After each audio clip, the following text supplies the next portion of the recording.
کچھ عورتیں ایسی ہیں جو تم پر حرام کی گئی ہیں ہمیشہ ہمیش کے لیے، ان سے کبھی نکاح نہیں ہو سکتا۔ ان کا بیان ہے، وہ کون سی عورتیں ہیں؟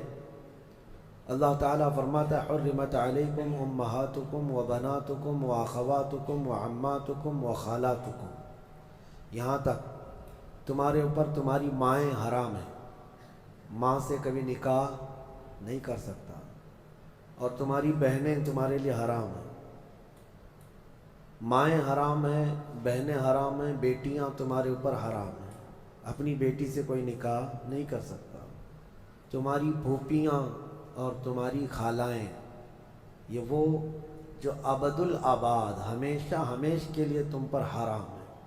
ان کو محرم عورتیں کہا جاتا ہے، ان سے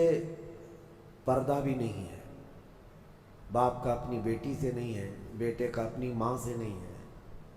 اسی طرح بہن کا بھائی سے نہیں ہے، یہ محرم عورتیں ہیں جن سے نکاح کبھی نہیں ہو سکتا۔ اس کے علاوہ کچھ اور بھی ہیں، یہ 5 تو میں نے بتایا، ماں، بیٹی، بہن، پھوپھی اور خالہ، یہ 5 ہوئی۔ اب آگے رب تعالیٰ فرماتا وَأَخَوَاتُكُم مِّنَ الرَّضَاعَةِ، یعنی دودھ شریک بہن ہے، یعنی تمہارے ماں کا دودھ کوئی اور لڑکی پی ہے تو وہ تمہاری رضائی بہن ہو گئی، یا تم نے کسی خاتون کا دودھ پیا تھا اپنی ماں کے علاوہ، اپنی ماں کے علاوہ کسی اور کا دودھ پیے تھے، تو اس عورت کی جو بیٹی ہوگی وہ تمہاری رضائی بہن ہوگی، اس سے کبھی نکاح نہیں ہو سکتا۔ یہ رضائی بہن، دودھ شریک بہن اس کو کہا جاتا ہے۔ پھر وَأُمَّهَاتُ نِسَائِكُمْ، اور تمہاری بیویوں کی مائیں یعنی ساس سے کبھی نکاح نہیں ہو سکتا، حتیٰ کہ اگر تمہاری بیوی کو تم نے طلاق دے دیا ختم ہو گئی، یا پھر انتقال بھی ہو گیا بیوی کا، تب بھی اس بیوی کی ماں سے کبھی نکاح تمہارا جائز نہیں ہے، وہ ماں کے درجے میں ہو گئی، کیونکہ ماں اور بیٹی کو نکاح میں جمع کرنا جائز نہیں ہے۔ وَرَبَائِبُكُمُ اللَّاتِي فِي حُجُورِكُم مِّن نِّسَائِكُمُ اللَّاتِي دَخَلْتُم بِهِنَّ، یا پھر وہ لڑکی جو تمہاری خود کی تو نہیں ہے لیکن تمہاری بیوی کی لڑکی ہے، یعنی کسی اور شوہر سے ہوئی ہوگی، اس لڑکی کے ساتھ نکاح بھی تمہارا کبھی جائز نہیں ہوگا۔ اور پھر آگے 2 بہنوں کا ایک نکاح میں جمع کرنا، یہ بھی سخت حرام ہے، یعنی ایک عورت سے نکاح کیا تھا اور اسی عورت کی بہن سے دوبارہ ایک ہی نکاح میں شریک کر لیا، زندگی دونوں بہنوں کے ساتھ گزار رہا ہے، تو وہ سخت گناہ کبیرہ میں مبتلا ہے، حرام ہے، زنا ہے، نکاح ہوگا ہی نہیں، نکاح نہیں ہوگا۔ دوسری بہن کے ساتھ جو اس نے نکاح کیا وہ نکاح منعقد ہی نہیں ہوا، اس نے اس کے ساتھ زنا کیا۔ تو یہ عورتیں ذہن میں رہیں۔ بعض لوگ پھر ہم سے یہ بھی سوال کرتے ہیں، چاچا کی بیٹی سے، ماموں کی بیٹی سے، پھوپھی کی بیٹی سے نکاح جائز ہے یا نہیں؟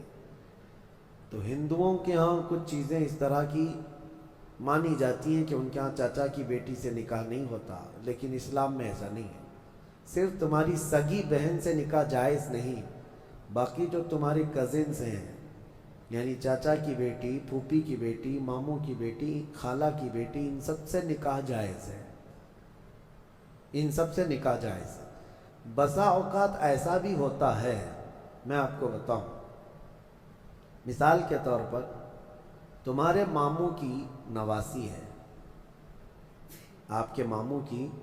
نواسی ہے، یعنی آپ کے ماموں کی بیٹی، ویسے دیکھا جائے تو رشتے میں تمہاری کیا لگتی ہے؟ وہ بھانجی،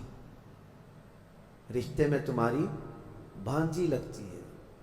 تو ظاہر سی بات ہے بہن کی بیٹی سے اور بھائی کی بیٹی سے بھی نکاح جائز نہیں ہے، سگی بھانجی اور سگی بھتیجی سے نکاح جائز نہیں، لیکن اگر اس طرح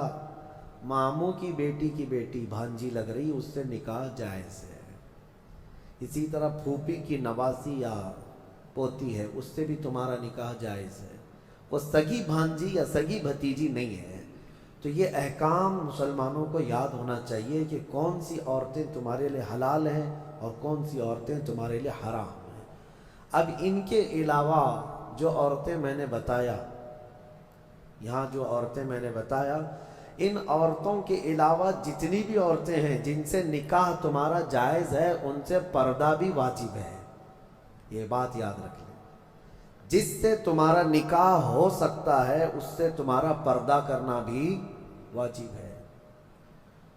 یہ ہمیشہ ذہن میں رہے، محرم عورتوں سے صرف پردہ نہیں ہے، باقی غیر محرم جتنی بھی عورتیں ہیں، تمہاری چچا کی بیٹیاں، تمہاری پھوپھی کی بیٹیاں، تمہارے ماموں اور خالہ کی بیٹیاں، جن سے تمہارا نکاح جائز ہے، ان سے پردہ بھی ضروری ہے، پردہ ضروری ہے۔ اور اسی میں شریعت کی پکڑ بھی ہے، اللہ تبارک و تعالیٰ کی بارگاہ میں اس کی پکڑ ہے۔